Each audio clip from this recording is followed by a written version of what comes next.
আমরা তো আসলে এবার মন্ত্রীকে আমরা বলতে শুনছি, সড়ক পরিবহন এবং সেতু মন্ত্রী শেখ রবিউল আলম, তিনি বলছেন যে বাংলাদেশের কোনো পরিবহনে 100 টাকা নয় 1 টাকাও ভাড়া বেশি নেওয়া হয়নি, এবং তিনি বলছেন তিনি নিজে গিয়ে দেখেছেন কোথাও কোথাও 25 টাকা 30 টাকা কমও নেওয়া হয়েছে।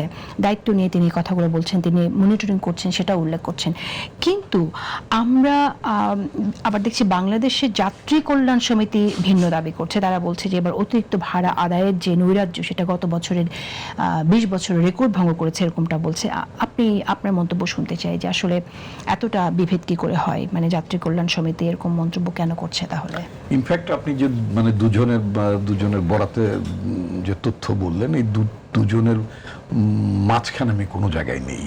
কারণ এক নম্বর হচ্ছে যে আমি প্রথমত হচ্ছে যে সরকারের মন্ত্রী যেটা বলেছেন সেটা যেমন আমি তার স্টেটমেন্টটাকে আমি যেমন বিশ্বাস করতে চাই, কারণ আমি বেশ কিছু মানে টিভি ফুটেজে দেখেছি, অনলাইন মিডিয়াতে দেখেছি যে ইয়েস হি ইজ মুভিং।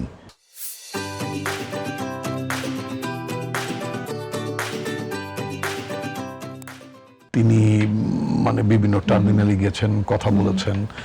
তারপরে যদি তিনি বলে থাকেন যে না মানে ভাড়া বাড়েনি, কোথাও কমেছে, হয়তো সেভাবে তাকে ইনফর্ম করেছে আমার ধারণা। অন দ্য আদার হ্যান্ড আপনি যে যাত্রী কল্যাণ সমিতির যে নেতৃবৃন্দের কথা বললেন, তারা আবার যেটা বললেন যে 20 বছরে দেখেননি এরকম অবস্থাটা, মানে নৈরাজ্যকর। আমার কাছে মনে হয় একটা ওভার স্টেটমেন্ট হয়ে গেছে। এটা রিয়াকশনটা আমার মনে খুব রেশনাল হয়নি। আমরা তো কথায় কথায় মানে আবেগ দিয়ে তো মানে চলার কথা না, সংবিধান আবেগ দিয়ে চলে না বলেছেন আমাদের একজন মন্ত্রী। কিন্তু আমরা খুব আবেগতাড়িত জাতি। আপনি দেখবেন, আমার খেয়াল আছে যখন সেই আবেগগুলো কখন কখন কাজ করে আসলে বিশেষ বিশেষ সময়ে আমরা সেই সব আবেগ দেখতে পাই। আমি আপনাকে বলি, ঠিক ইমিডিয়েট 90 গণঅভ্যুত্থান তো আমাদের একটা বড় অর্জন, আমাদের তাই না, বিশ্ব আমাদের একটা বড় অর্জন।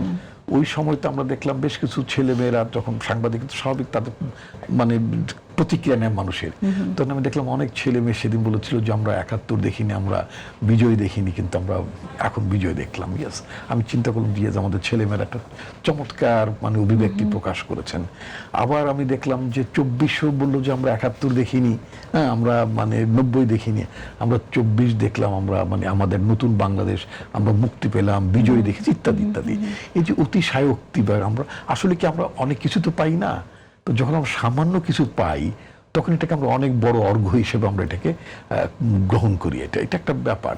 তো ফলে এই যে যাত্রী কল্যাণ সমিতির নেতা যিনি বললেন, আমার মানে কোথাও যেতে হয়নি, আর আমার বাড়ি একেবারেই রাজধানী থেকে খুবই কাছে।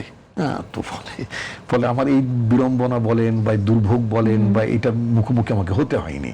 তবে আপনি যেহেতু বললেন, আপনার অনুষ্ঠানে আপনি বলছেন এই বিষয়টা, আমি মনে করি সরকারের লোকজন যারা শুনছেন, যারা দেখছেন, তারা এটাকে চেক করবেন, কারণ আগামীকালকেও অনেক যাত্রী ঢাকা থেকে যাবেন এবং ফিরবেন, কারণ ফেরার সময় বিড়ম্বনা হয়।